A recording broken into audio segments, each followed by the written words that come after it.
Live traffic update muna tayo mga karangkada. Nakita nyo sa inyong mga screens ay ang traffic situation ngayon dyan sa may EDSA sa labas yan ng Veterans Village or yung Project 7. Unahin natin na sa right side ng inyong mga screens, yan yung northbound lane ng EDSA. Yan yung mga galing ng Quezon Avenue papuntang Balintawak area at Camanava area. Maluwag naman ang daloy ng trapiko sa mga oras na ito. Ang mabigat ang daloy ng trapiko ay nasa left side. Yan naman yung mga galing Camanava area, northbound lane yan ng EDSA. So mga galing Camanava, papuntang Cubao at papuntang Mandaluyong. Again, sa mga oras na ito, yung southbound lane ng EDSA ay mabigat ang daloy ng trapiko.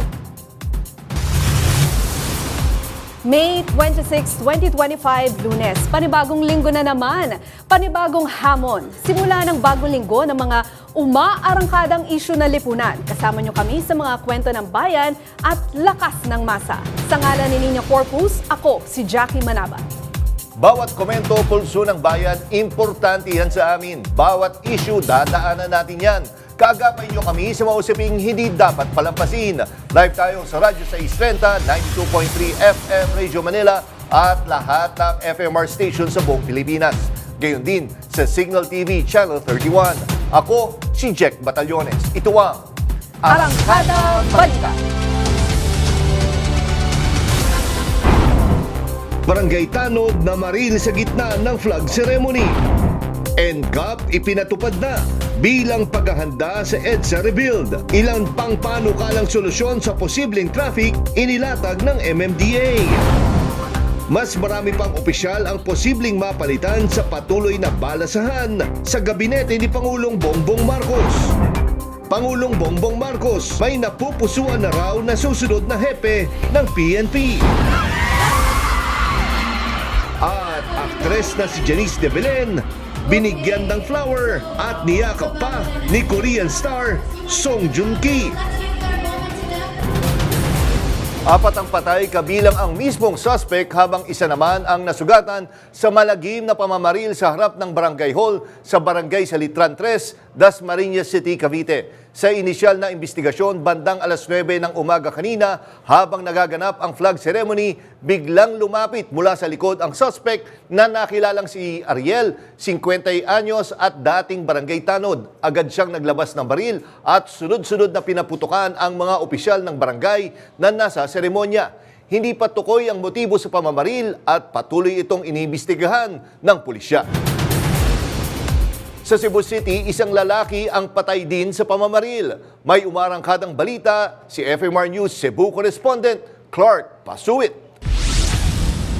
Nadatnan ng mga otoridad na naliligo sa sariling dugo at wala ng buhay ang isang lalaki sa barangay Sawang Calero sa Cebu nitong Sabado ng gabi. Kinilala ang biktima na si John Ray Kirante na taga-barangay Suba, Cebu City. Una nang nakatanggap ng tawag ang Sawang Calero Police Station kaugnay ng insidente ng pamamaril sa lugar. Hindi na nadatnan ng mga pulis ang suspect na sinasabing agading tumakas matapos ang pamamaril. Inaalam pa ng mga pulis ang motibo sa krimen. Tinitignan na rin ang mga CCTV footage sa lugar para matukoy ang pagkakakilanlan ng salarin.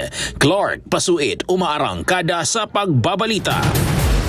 Bumaba ng 23% ang crime volume sa Metro Manila, batayan sa pag-aaral ng National Capital Region Police o NCRPO. Mula November 2024 hanggang May 2025, nakapagtala ng 2,589 focused crimes, mas mababa ng 779 kumpara sa kaparehong panahon ng nakaraang taon. Ayon kay NCRPO Chief Major General Anthony Aberin, patunay ito na epektibo ang pagtutulungan at direksyon ng pulisya. Samantala, patuloy ang reorganisasyon sa ilalim ng Marcos administration. At ayon kay Executive Secretary Lucas Bersamin, mas marami pang opisyal ang posibleng mapalitan. Prioridad ng Pangulo ang mga ahensyang may direktang epekto sa basic services. Hindi muna kabilang ang mga tanggapang hindi direktang nakaapekto sa publiko, gaya ng research bodies. Ayon kay Bersamin, isa-isang sinusuri ang mga leader ng ahensya. Noong May 21, naglabas siya ng memo na nag-uutos sa lahat ng cabinet secretaries, presidential advisors at agency heads na magpasa ng unqualified courtesy resignation.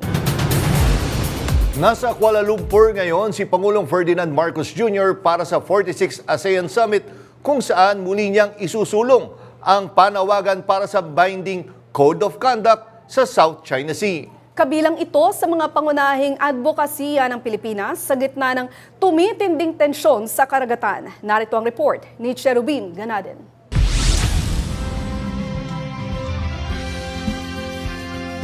Dumating sa Kuala Lumpur si Pangulong Ferdinand Marcos Jr. kasama si First Lady Liza Araneta Marcos noong linggo ng hapon para pangunahan ang delegasyon ng Pilipinas sa ASEAN Summit na tumatalakay sa mga isyong panrehiyon at pandaigdig. Kabilang sa agenda ng Pilipinas ay ang South China Sea developments, krisis sa Myanmar, regional peace and maritime security at epekto ng climate change, economic instability at digital disruption. Our participation in the ASEAN Summit reaffirms our dedication to deepening regional cooperation and advancing the well-being of every Filipino and the entire Southeast Asian community. Muli ring iginiit ng Pangulo ang panawagan para sa Code of Conduct sa South China Sea, isang kasunduang layong maging gabay sa mapayapang pakikitungo ng mga bansang may inaangking bahagi ng karagatan. Ito ay kasunod ng panibagong insidente ng harassment ng China Coast Guard noong Mayo 22 kung saan pinaputukan ng water cannon at sinagi ang isang Philippine research vessel malapit sa Sandy Cay. I will continue to champion our advocacies in promoting an open, an inclusive and rules-based international order. Dagdag pa ng Pangulo, ang layunin ng Pilipinas ay itaguyod ang isang ASEAN na competitive, people-centered at future-ready alinsunod sa temang inclusivity and sustainability ng host country na Malaysia. The Philippines fully supports Malaysia's chairmanship and its vision of an ASEAN that promotes meaningful, inclusive and sustainable development. Magsisimula ngayong araw ang plenary session, interface meetings at gala dinner. Bukas naman, si Pangulong Marcos ang mangunguna sa Brunei, Indonesia, Malaysia, Philippines East ASEAN Growth Area Summit, pati na rin sa ASEAN GCC Summit. Cherubim Ganaden, umaarangkada sa pagbabalita. May napili na si Pangulong Ferdinand Marcos Jr. na susunod na hepe ng Philippine National Police ayon kay Interior Secretary John Vic Remulla. Sa isang press briefing sa Camp Karingal, sinabi ni Remulla na nakapili na ang Pangulo, ngunit hindi pa ito pinangalanan at hinihintay pa ang opisyal na anunsyo mula sa Malacanang. Nakatakdang magretiro si PNP Chief General Romel Marbil sa Hunyo 7 matapos palawigin ang kanyang termino upang tumulong sa paghahanda para sa 2025 national and local elections. Ilan sa mga itinuturong posibleng kapalit ay sina Lieutenant General Jose Melencio Nartates Jr., Lieutenant General Edgar Alan Ocubo, Major General Nicolas Torre III at Major General Anthony Aberin.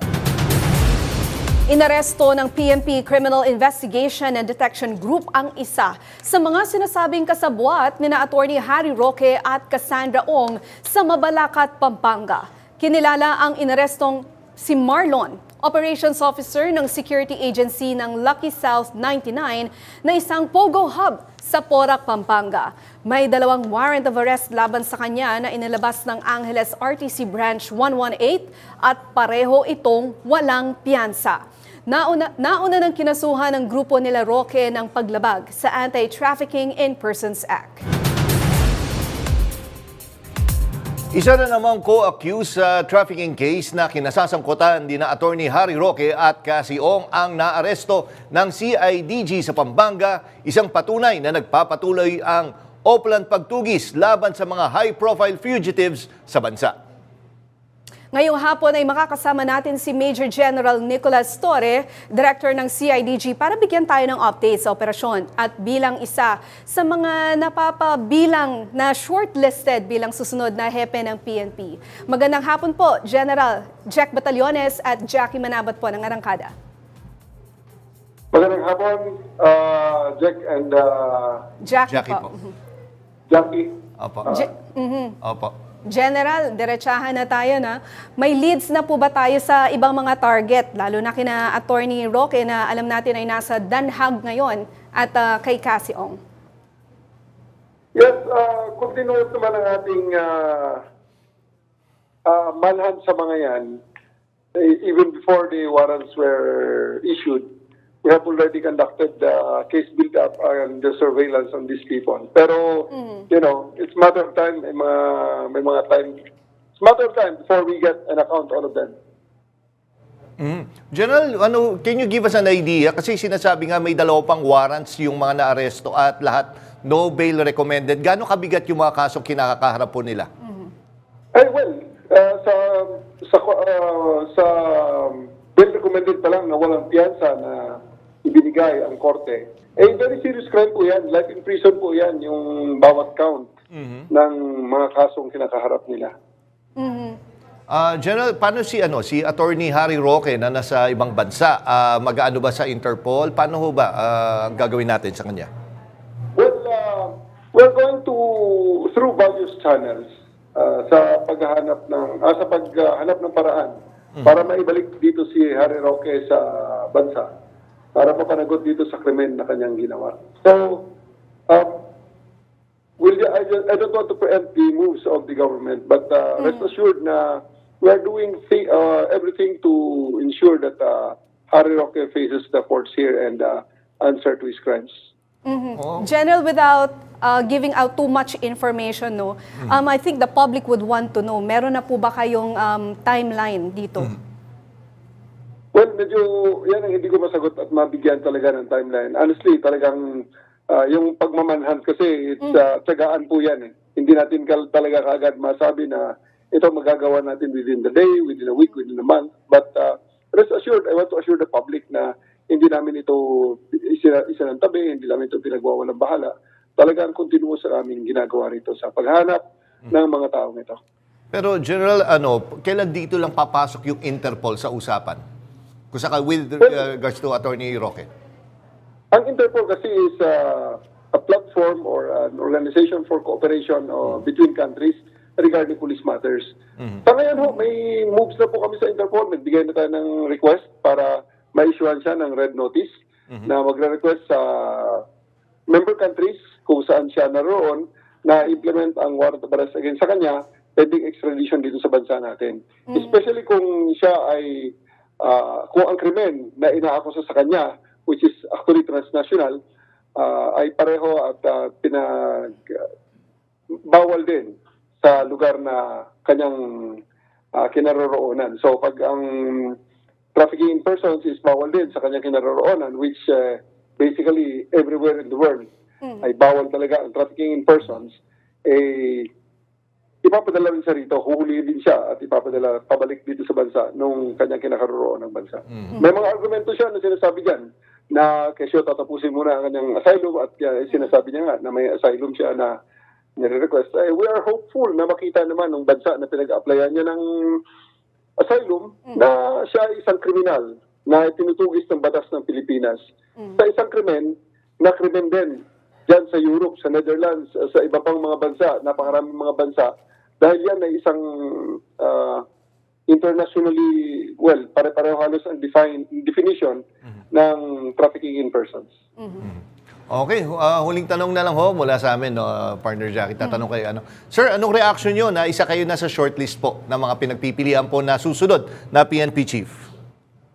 Well, obviously, kinagagalak natin at I'm honored and humbled by those news reports that I'm considered as considered in the shortlist to succeed General Marbil. Pero, personally, hindi ko naman nakita ang listahan. Kaya lang naman nagsasabi niyan. Kaya ako'y nagpapasalamat at I'm honored and humbled again sa recognition na ito. Pero it's still up to the President. At susuportahan ko po kahit ano po ang sabihin ng Presidente sapagkat ako po ay isang miyembro ng Philippine National Police na eventually ang Commander-in-Chief namin, pag tinignan mo kahit saan mo ang gulo tingnan yan, ay discretion ho yan ng Presidente. Opo. At kung ano po ang kanyang kagustuhan, ay yun po ang masusunod. Okay, maraming salamat po, Major General Nicolas Torre. Good luck po, sir. At salamat sa inyong serbisyo. And again, salamat sa binigay niyong oras dito sa Arangkada Balita. Maraming salamat din, Sir Jack and Ma'am Jackie. Inaasahan na matinding trapiko sa Metro Manila simula sa kalagitnaan ng Hunyo, kasabay ng pagsisimula ng EDSA Rehabilitation Project na tatagal ng mahigit 1 taon. Ayon sa Department of Transportation at Department of Public Works and Highways, ginagawa na ang mga contingency plans para mabawasan ang abala sa mga motorista at pasahero. May report si Ryan Paraboles.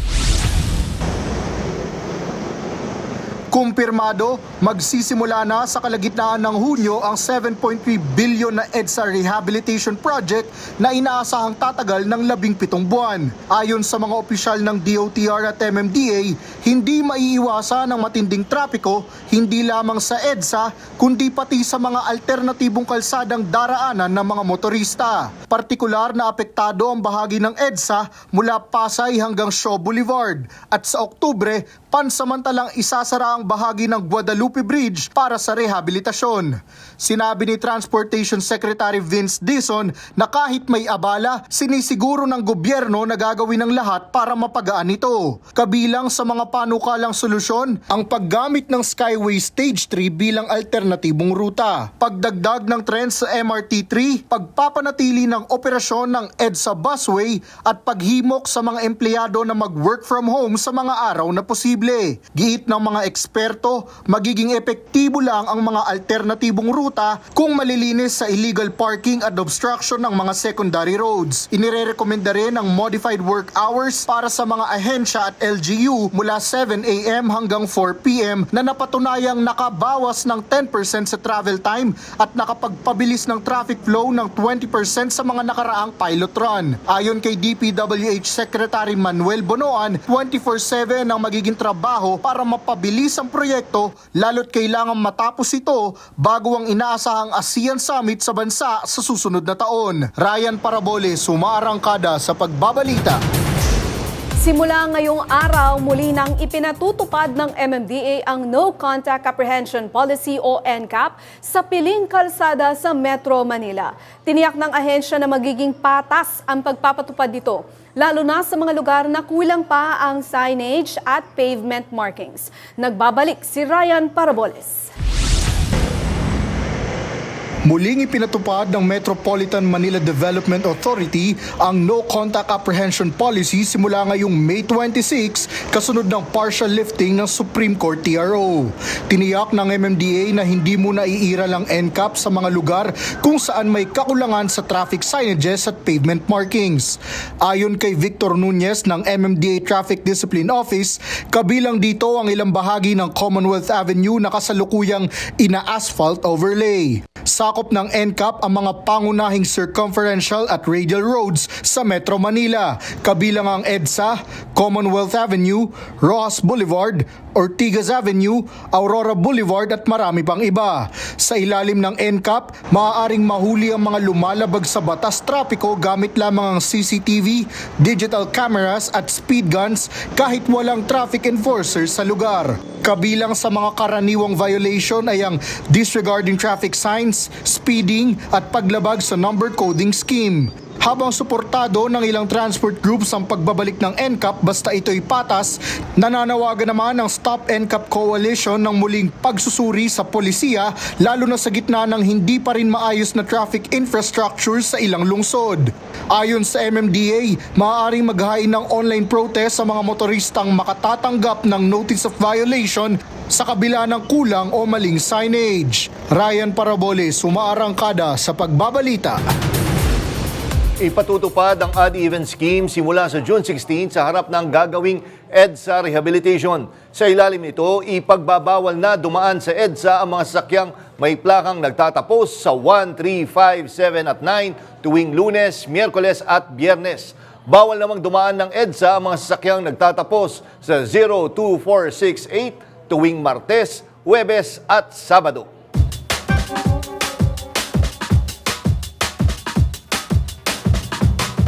Habang papalapit ang simula ng EDSA Rehabilitation Project ngayong Hulyo, inaasahan na ang mabigat na daloy ng trapiko. Hindi lang sa EDSA kundi pati sa mga alternatibong ruta. Sabayan pa yan ng muling pagpapatupad ng No Contact Apprehension Policy o NCAP sa piling kalsada sa Metro Manila. Kaya ang tanong ng bayan, sapat pa ba ang signage at road markings sa mga kalsadang covered ng NCAP?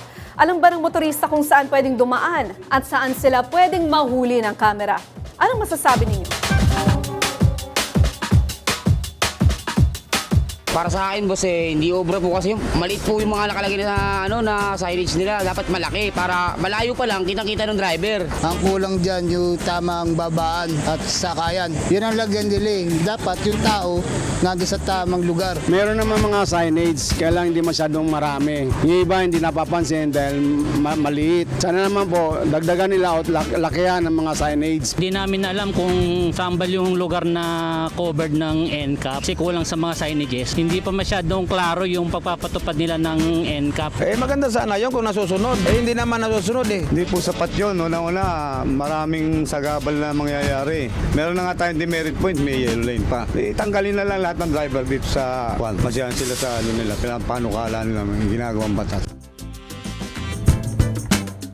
Ngayong papalapit na ang full-scale EDSA Rehabilitation Project, sabayan pa yan ng muling pagpapatupad ng No Contact Apprehension Policy o NCAP. Doble ang tanong ng mga motorista, paano iiwasan ng traffic at paano iiwasan ang multa? Makakasama natin ngayong hapon si MMDA Legal Counsel Attorney Vic Nunez para linawin kung sapat nga ba ang paghahanda ng ahensya sa mga panibagong hamon sa kalsada. Magandang hapon po, Attorney Vic, Jack Batallones po at Jackie Manaban. Yes, magandang hapon po, Sir Jack and Ma'am Jackie, at magandang hapon sa lahat ng inyong taga-subaybay. Yes, unang tanong po, Sir Attorney Vic, yung sa pagpapatupad natin ng NCAP, paano yung magiging guidelines po nito? Handa na po ba tayo para maipatupad natin to ng maayos, magiging patas nga? Yes po, unang-una inayos naman natin yung guidelines ng NCAP. Ever since naman wala akong kaming problema. Kung matatandaan nyo, yung NCAP ng MMDA nagsimula yan 2016 pa. At hindi naman ho kami talaga kasama dun sa original na petition. Because ang MMDA po is stand-alone, wala akong kaming third party. And maayos naman po ang mga signage namin. Lahat ng signage namin is, kumbaga, ano po yan, universal. Kung ano yung nakikita nyo sa ibang bansa ng mga signages, ganun din ho ang MMDA. And pangalawa, ang MMDA NCAP, hindi, kahit po may AI capabilities, meron pa ko kaming ibang layer na mag-i-ensure na patas ang panguhuli kasi nagba-validate pa po yan ng manual. Lahat ng kuha ng mga CCTVs, ng mga violations, dadaan pa po siya sa validation process. And after that, kapag nakita talaga na tama yung huli at tiningnan yung the entire scene kung saan nag-commit ng violation, may isa pa pong layer yan for approval ng supervisor para tingnan kung tama talaga yung panghuhuli at saka lang magpapadala ng summon or subpoena.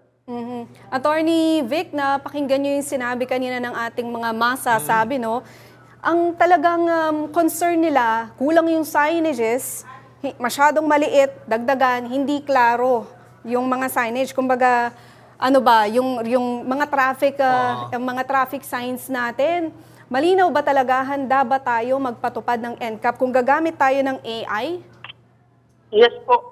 Unang-una naman, ang mga violations tulad ng reckless driving, hindi mo naman kailangan ng signage para mag-commit ng reckless driving. Pangalawa, yung nag-commit na isa sa pinakamaraming violation is yung coding, yung paglabas nila na alam naman na bawal lumabas, hindi malabas pa rin yung sasakyan. Pangatlo po yung sinasabi nilang disregarding traffic sign. Doon sa mga areas na sigurado kaming may problema or kung may kakulangan kami, hindi ho namin yan i-implement kasi may validation pa nga po.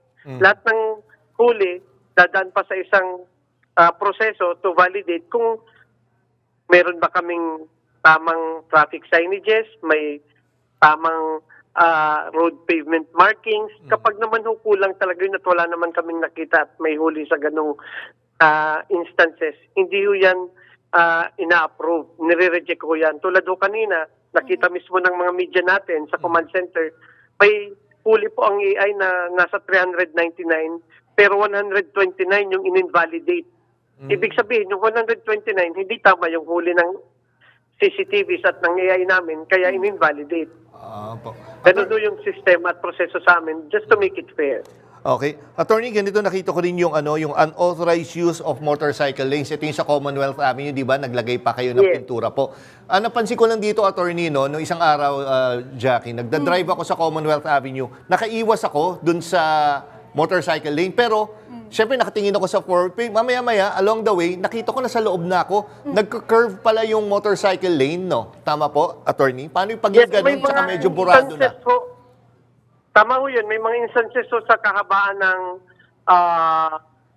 Commonwealth na nag-merge, may merging line. We're aware of that, and ang alam namin, pagdating ho dyan sa motorcycle lane, we will implement dun sa mga malalaki at malalawak at walang merging lanes sa motorcycle lane sa Commonwealth. And may mga instances din ho na nag-asphalt overlay ang DPWH Yes, at opo. nagkakaroon ng rehab. That's why minsan na nawawala ng linya yung motor. And we're aware of that. Hindi naman ho kami huhuli ng motorcycle lane violation dun sa mga areas na kailangan pang pinturahan dahil nga nagkaroon ng mga asphalt overlay. That's why yung sinasabi kong another level ng validation, dun ho makikita kung valid at fair yung ginawang panguhuli at traffic citation na ibibigay sa tao na motorista kung nagkamali man siya. Doon ho makikita namin. Kaya may mga ini-invalidate ho kami. Kapag mga ganong sistema, definitely hindi ho yan papasa at may invalidate yung mga kuha ng AI ng CCTV namin. CCTVs with the AI capabilities. Attorney Vic, you mentioned kanina 129 out of 399 yung kailangan yung i-invalidate. So that's 30%. Malaki-laki yun. I mean, kaya ba na mas mapabilis yung proseso? Halimbawa, hindi ko naman pala talaga kasalanan eh. Di ba? Nagkaroon ng mismatch o na-invalidate. Gaano ba kabilis na ma-actionan yung online complaint ko? Kung wala naman talaga ako kasalanan. Yung invalidation po, ibig sabihin nun, kapag na-invalidate, hindi na papadala sa'yo. Okay. So Gaano the kabilis risk of having more complaint ay mababawasan. At kung sakali man talagang ibig sabihin ng feeling nila na talagang hindi sila nagkamali, they could file an online complaint and they could even ask for a clip ng kanilang violation, and they would just send us their email address, and papadala ho namin yan yung video clip kung saan sila nagkamali for them to know kung magtutuloy pa sila ng pag-file ng protest. Attorney, last question na lang po. Although marami pa ako tanong. Pero itatakal ko ni ad-even, no? Ang implementation nito ay June 16. Paano to? Walang window time para sa private vehicles po? Yes po. Sa June 16, magkakaroon tayo ng dry run. This would be a start of our dry run. Perhaps it would be 1 or 2 weeks dry run. Magsisita na ho kami, pero wala pa pong maninikit at wala pa pong traffic violation na ibibigay. This would be a dry run just to, kumbaga, ma-familiarize yung ating mga motorista. And during that time, sisimulan na rin namin yung mga ibang mitigations, mga interventions ng government na napag-usapan kanina. Una-una po, nag-commit ang DOTR that they would add another 100 buses sa bus carousel.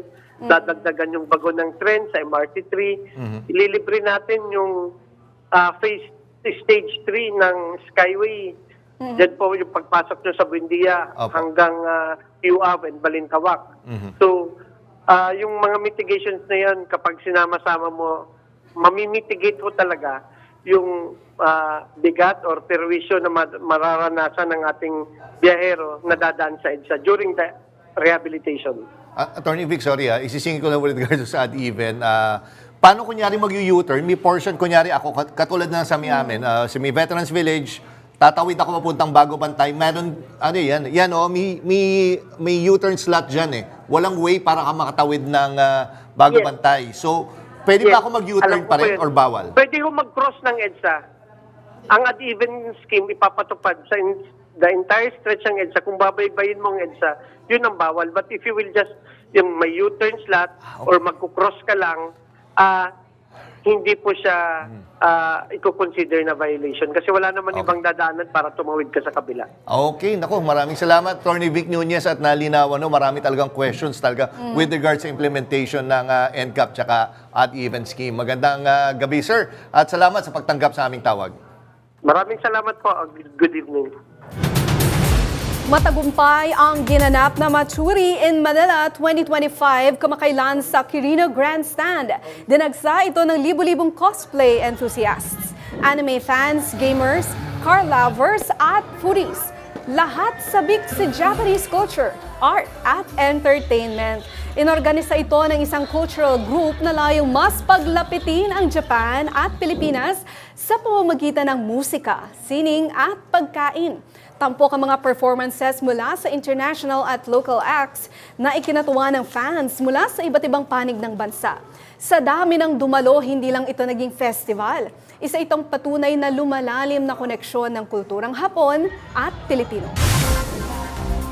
Sa aming pagbabalik, alternatibong ruta para sa paghahatid ng supply sa mga lugar na apektado ng San Juanico Bridge Repair, pinamamadali. Marami pang may init na balita sa pagbabalik ng Arangkada Balita.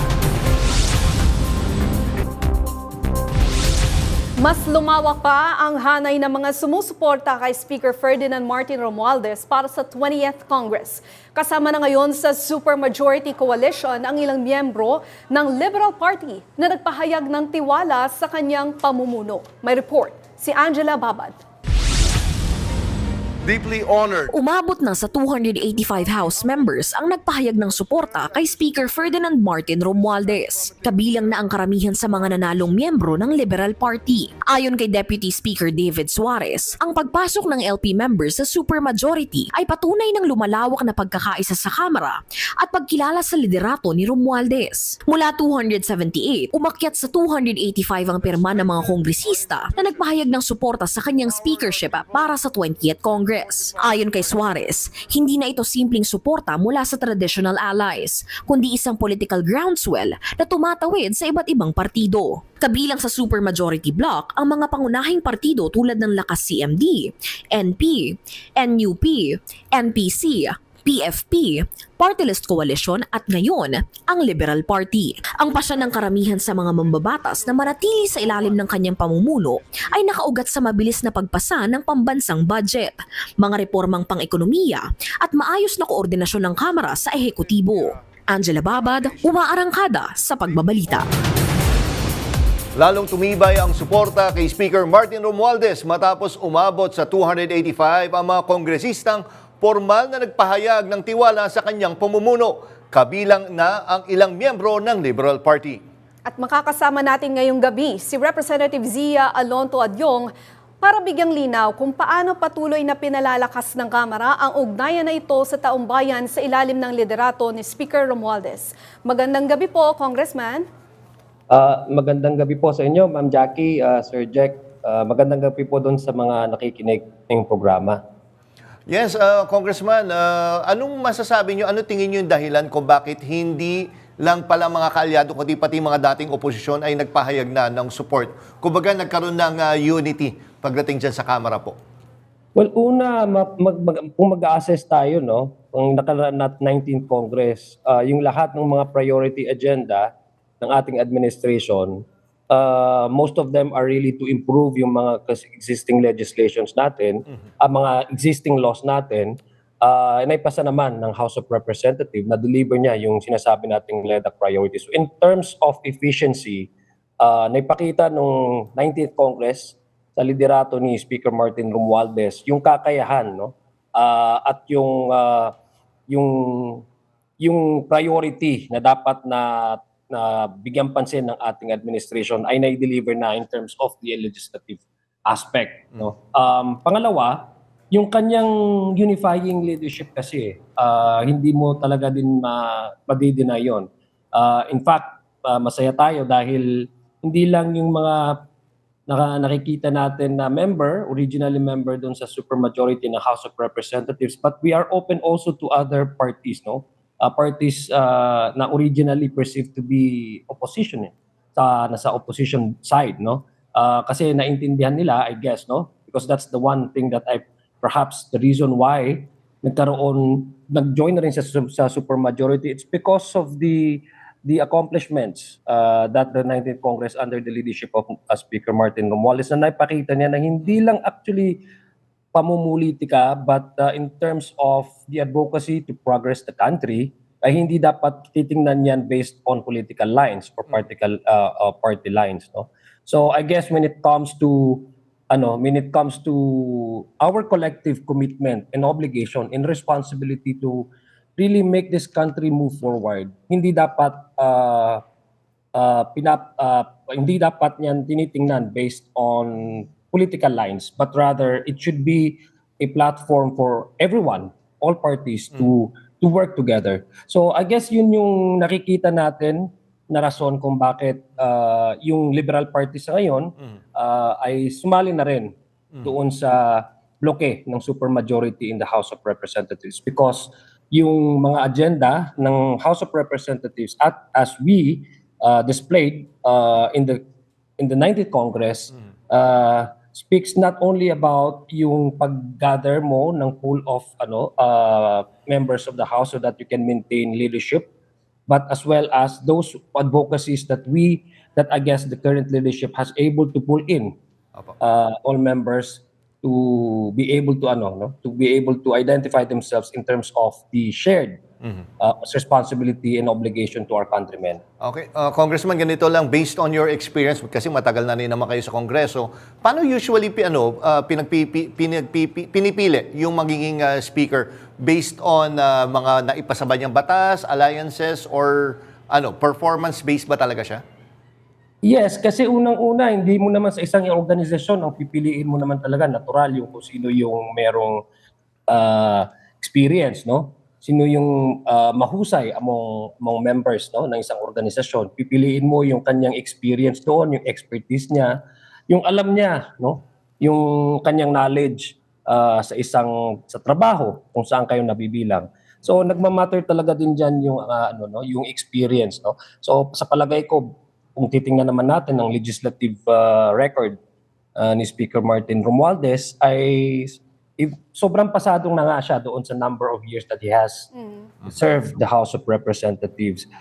Pangalawa, hindi mo rin makakailan na yung rapport mo dapat sa isang pangit naman din kung maski sobrang talino mo, sobrang galing mo, pero wala ka namang rapport sa inyong mga kaopisina, di ba? Importante talaga yung working environment is very cordial, very respectful, inclusive ka, no? Hindi lang yung kung anong gusto mo ang masusunod, but you also have the ability to listen to the concerns and of your colleagues, no? Para at least ma-identify din nila yung kanilang sarili doon sa mga agendang gusto mong i-propose. Nakita natin in the past 3 years, ang si Speaker Martin Romualdez, he is opening up yung communication line. Hindi lang doon sa mga miyembro ng supermajority, but even those who are actually not considered to be a part of the supermajority. Kung ano yung mga dapat na pag-usapan, ano yung mga pagkakapare-pareho, dahil hindi naman talaga lahat sa isang organisasyon ay mabubuo mo yung solid na gusto, no, o bawat isa, kasi kailangan mo talaga mayroon certain adjustment. So open kasi doon si speaker na like, okay, let's not talk about our differences, let's talk about how we can work together, no? Ano yung commonalities nila. So I guess yun yung magandang quality sa nakita ko, no, na nakasama ako sa 19th Congress. Speaking of working together, Congressman, malinaw po yung hindi naman lingid sa kalaman ng lahat yung pagsuporta ninyo sa paglahok ni Congresswoman-elect Leila De Lima dito sa impeachment panel, no? So, bagong halal pa lang kasi siya eh. So, paano nyo maipapaliwanag ba sa publiko na walang mangyayaring conflict of interest dito sa magiging papel sa impeachment trial ni VP Sara Duterte ni Congresswoman Leila De Lima? Hindi ko maintindihan kung bakit ganun yung naratibo, no? May conflict of interest dahil unang-una base naman sa aming rules, meron namang ine-elect naman yung mga magiging miyembro ng prosecution, no? At doon naman sa mga criteria na nilalahad doon sa aming rules ay pasado naman doon lahat, no?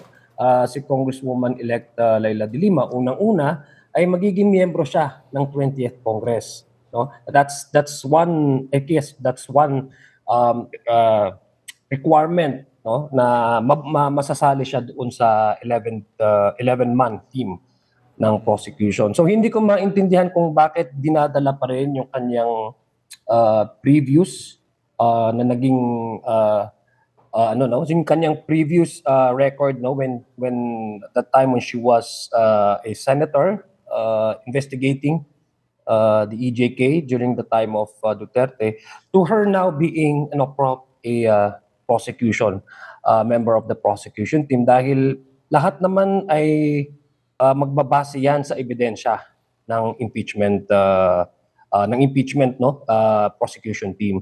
Lahat naman, I think that our senators would base the way how they would approach and appreciate the case once the deliberation comes in, not on the personality or the members of the prosecution team, but they will definitely base their judgment on the merits of the case and the evidences. Okay.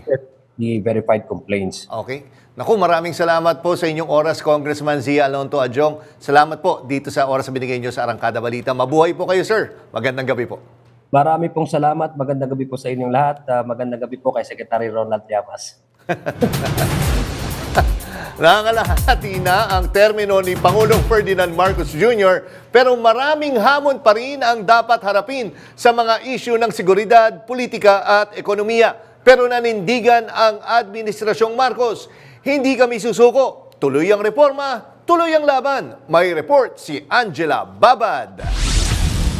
Noong May 22, humiling si Pangulong Ferdinand Marcos Jr. ng courtesy resignation mula sa lahat ng miyembro ng kanyang gabinete. Isang hakbang na ayon sa kanya ay hindi tungkol sa personalidad kundi sa performance at urgency. This is not about personalities. It's about performance, alignment, and urgency. Those who have delivered and continue to deliver will be recognized. But we cannot afford to be complacent. The time for comfort zones is over. Kasunod nito, 33 officials agad ang nagsumite ng resignation letter. Kabilang sina Finance Secretary Ralph Recto, Education Secretary Sonny Angara, DFA Secretary Enrique Manalo, at ilang pang miyembro ng gabinete. The honorable members of the cabinet. Teka, may laman pa ba yung kabinete ko? Hindi lang ehekutibo ang gumagalaw, lumalawak ang suporta ng Kongreso sa mga hakbang ng Pangulo. Kabilang dito ang pagpasa ng priority bill sa digital infrastructure, renewable energy at agrikultura. Pero habang inaayos ng gobyerno ang sarili nitong hanay, dumadami rin ang hamon mula sa labas at loob. Sa labas, patuloy ang tensyon sa West Philippine Sea, kung saan naglalayag ang mga barkong incheck malapit sa ating teritoryo. Sa kabila nito, patuloy ang pagkalat ng fake news at disinformation na ayon sa mga eksperto ay may layuning mahinain ang tiwala ng tao sa gobyerno. Hindi rin maikakaila ang tensyon sa pagitan ng Marcos at Duterte camps. Bagamat parehong nakaupo sa gobyerno, ang political friction sa likod ng kamera ay nagiging hadlang sa tuloy-tuloy na implementasyon ng mga proyekto. May impeachment threat laban sa Vice President. Nakakulong sa ICC ang dating Pangulong Duterte. Para sa marami, imbis na progreso, politika ang napag-uusapan, tagisan at palakasan ng salita. Hindi man perpekto ang gobyerno, ang tanong, kamusta na ang Pilipinas bago mag-ikalawang sona ang Pangulo sa Hulyo? Angela Babad, umaarangkada sa pagbabalita.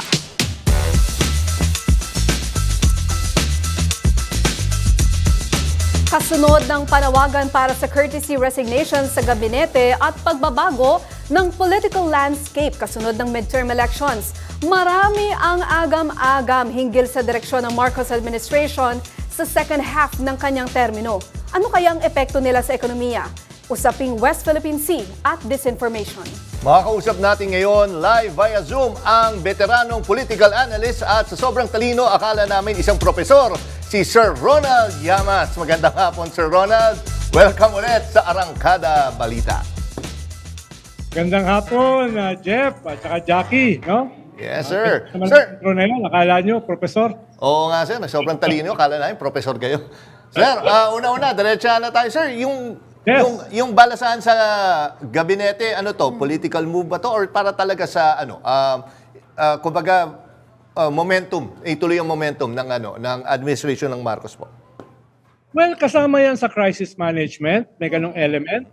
Kasama yan sa reset dahil dito sa latest midterm election na medyo hindi maganda yung resulta dun sa plebisito sa governance ng presidente, referendum sa kanyang gobyerno, at dun sa bumababang approval rating niya.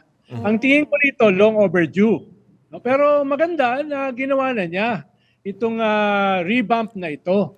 Dahil kailangan kasi yung mga cabinet secretary ay laging na-assess kung ginagawa ba nila yung mga promisa ng presidente.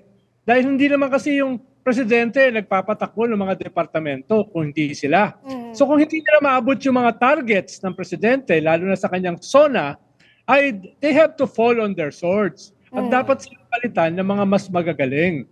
So it's not only a question of messaging, it's not only a question of narrative, it's a question of substance. Kailangan laging ina-assess ang mga programa ng presidente at yung nag-i-implement na ito ng mga cabinet secretary. At dapat yung mga cabinet secretary ay laging nasa kalsada defending the president. Kung hindi nila ginagawa yan, ay dapat silang itabi at palitan ng mga mas epektibo. Sabi nga ni Executive Secretary Bersamin, ay papalitan yung iba dahil sa inefficiency or dahil sa corruption. Medyo hindi ko lang maintindihan doon. Pagkatapos ni ES Bersamin yun, ay sinabi niya na pwede silang malipat sa ibang posisyon. Dapat ang revamp, wala nang ganun. Tanggalin na lahat ng inefficient at corrupt. Wala nang rigoton. Oo, sumbaga, one move yun na yun, no? Hindi na gagalawin. Yung sinabi nyo kanina, gusto kong balikan yung sinasabi nyong long overdue na ito. Kasi ginawa yung balasahan after elections After elections. So, meron ba tayong nakikitang istorya dun sa timing ng balasahan na to? Yes, dahil halimbawa, nung nagbiyak yung unit team, dapat may nangyaring balasahan doon. Dahil yung dating kalyado, kalaban mo na. Yung mga kalaban mo nasa gobyerno. Di dapat tanggalin mo yung mga yon, di ba? Halimbawa, itong si Solicitor General Guevara, ang linaw naman ng kanyang positioning Malinaw naman kung saan siya nanggaling. At malinaw din na ayaw niyang i-represent yung gobyerno kahit yun lang ang trabaho niya dahil nga yung loyalty niya sa mga Duterte. O halimbawa yan, na dapat dati pang tinanggal. Ikalawa, nung nagkaroon ng pagbaba ng approval rating ng presidente dahil sa kanyang mga promisa na hindi nagawa doon sa SONA, dapat nagkaroon na rin ng balasahan. Actually, sinabi na yan ng presidente nung nasa Indonesia siya noong nakaraang taon. Pero hindi naman natuloy. Di ba? Ngayon, lalo na ngayon, na nagkaroon ng disaster dito sa eleksyon. Di ba? At kahit umatake ang presidente sa mga Duterte, parang wala siyang kasama, para siyang Lone Ranger. So, ito ay loyalty check din. Maliban pa sa usapin ng efficiency, competence, at saka usapin ng corruption, usapin din ito ng loyalty. Kaya dapat niyang gawin. Ang comment ko lang Jackie at saka Jeff, sana ginawa niya ng isang buhos na lang. Hindi yung part 1, part 2, part 3. Dahil sa Wednesday, magkakaroon ng part 2. Meron pa bang part 3? Dapat isahan na yun para hindi mawala yung impact ng revamp, yung objective ng revamp, yung objective ng reset. Ikalawa, wala nang rigo doon. Tatanggalin mo yung Secretary of Energy dahil hindi niya napababa ang presyo ng kuryente, tapos ililipat mo sa environment. What was that about? Ano yun? Diba?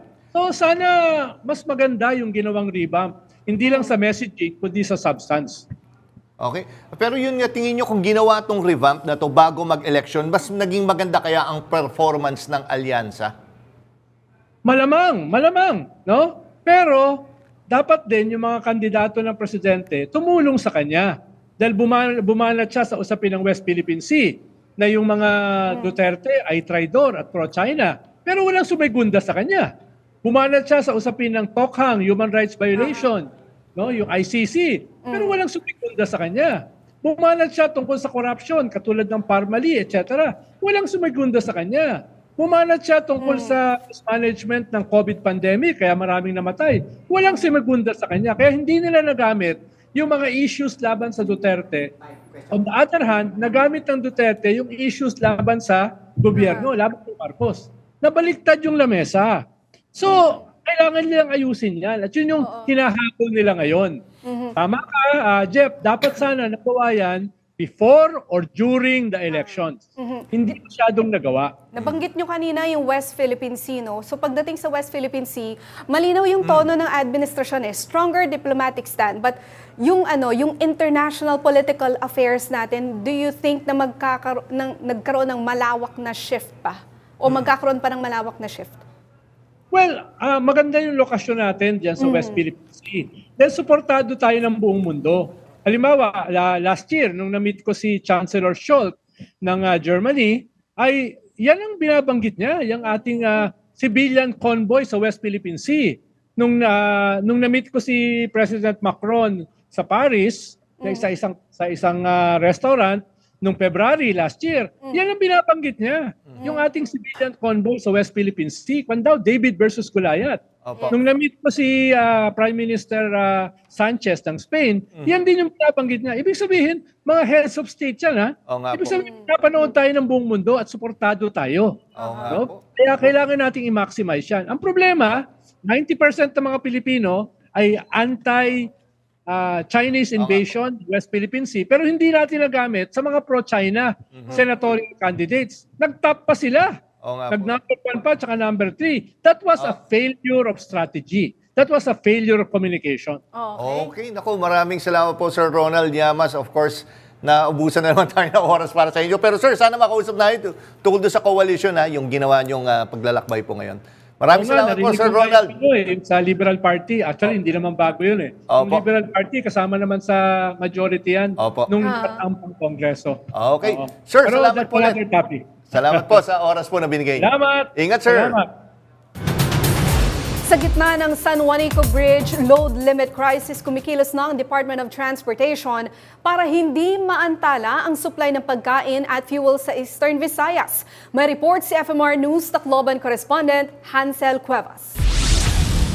Dahil sa banta ng pagkantala ng supply sa rehiyon, inutusan ni Transportation Secretary Vince Dizon ang lokal na pamahalaan sa Samar na paandarin na ang Amandayehan Port sa Basay, Samar sa loob ng 2 linggo. Sa interagency meeting sa Tacloban City Airport, sinabi ni Dizon na major emergency na ang kakulangan ng supply kaya dapat mapagana agad ang port bilang alternatibong ruta habang limitado pa ang San Juanico Bridge. Mula Samar hanggang Ormoc, umaabot sa 13 oras ang biyahe gamit ang Calbayog at Maguinoo ports. Ang bawat truck umaabot sa 20,000 pesos ang gastos. Sa ginawang berthing trial sa Amandayehan Port nitong Mayo 22, lumabas na kailangan pang palakasin ang ramps para makadaong ang mas malalaking sasakyan lalo na kapag high tide. Nakadeklara na ng state of emergency ang lalawigan ng Samar para mapabilis ang government response. Ayon sa PCCI Tacloban Leyte Chapter, umaabot sa 2 bilyon kada araw ang lugi sa ekonomiya ng rehiyon dahil sa pagkaantala ng logistics. Para sa mga negosyante at mamimili, Amandayehan Port ang nakikitang pinakamabisang solusyon. Mas mabilis, mas mura at mas direkta ang ruta papunta ng Leyte. Hansel Cuevas, umaarangkada sa pagbabalita. 3 ang patay matapos tangayin ng baha sa Sultan Kudarat. Samantala, maraming lugar sa Davao City at Davao de Oro binaha rin kagabi dahil pa rin sa ulang dulot ng ITCZ. Yan ang umarangkadang balita ni FMR News Davao correspondent Hernel Tokmo.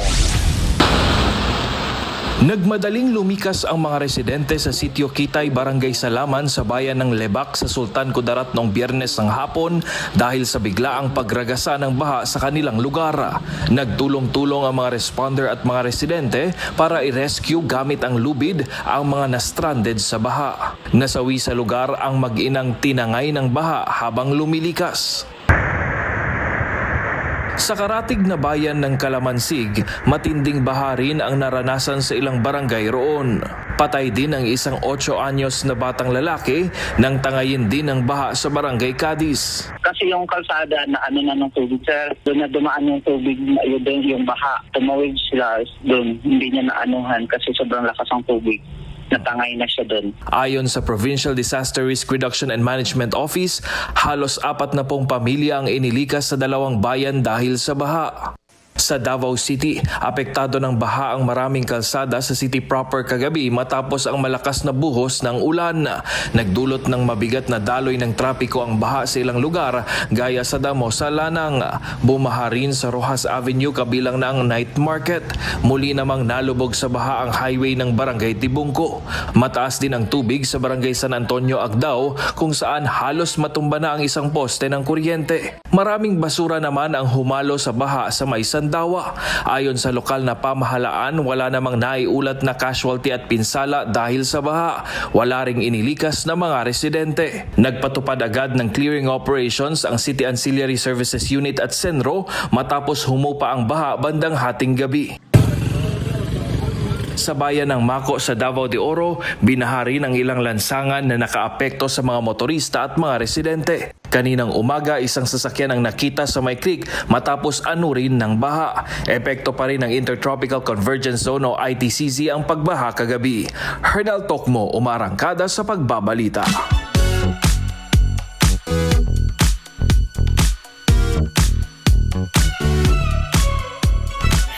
Arangkada, ito na ang latest sa showbiz balita.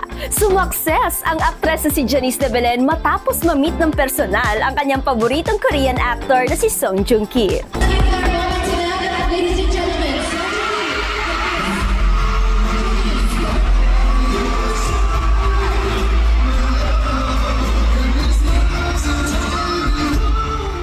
Actress ngang si Janice de Belen ang maswerteng napili ni Joong Ki para makasama niya on stage at bigyan ng flowers. Ang bouquet na yan na si Joong Ki pa mismo ang nag-arrange. Sa post naman ng aktres, ramdam na ramdam ang kilig niya, hindi lang dahil sa flowers. May bonus pang maraming yakap mula sa kanyang Korean crush. Kwento ni Janice, si Joong Ki ang ultimate favorite niyang Korean star. At ang K-drama nitong Descendants of the Sun, ang aniya ay nakatulong sa kanya para makarecover sa pagpanaw ng kanyang ina. Kaya naman as a fangirl, monumental talaga ang moment niya on stage with Joong Ki. Dumating sa bansa si Joong Ki nitong Sabado para sa one day only na fan meeting. Gusto pa raw sanang mamasyal ng aktor sa Maynila pero dahil sa prior commitments ay kinailangan na rin niya agad bumalik ng Korea. Mapapasana all ka na lang talaga at marami pa tayong mga latest sa showbiz chika. Maya-maya lang, balik muna sa inyo, Jack and Jackie. Wow, kapanahonan mo si Janice, di ba? Ha? Hindi, si Joong Ki. Sana all may opa. Si Joong Ki at si Janice. Pareho lang naman na Jay. Kaya yan ang mga balitang umarangkada ngayong araw sa ngalan ni Nino Corpus. Ako, si Jackie Manabat. At ako naman po, si Jack Batallones. Para hindi mahuli sa usapan, kapit lang hanggang sa susunod na Arangkada Balita.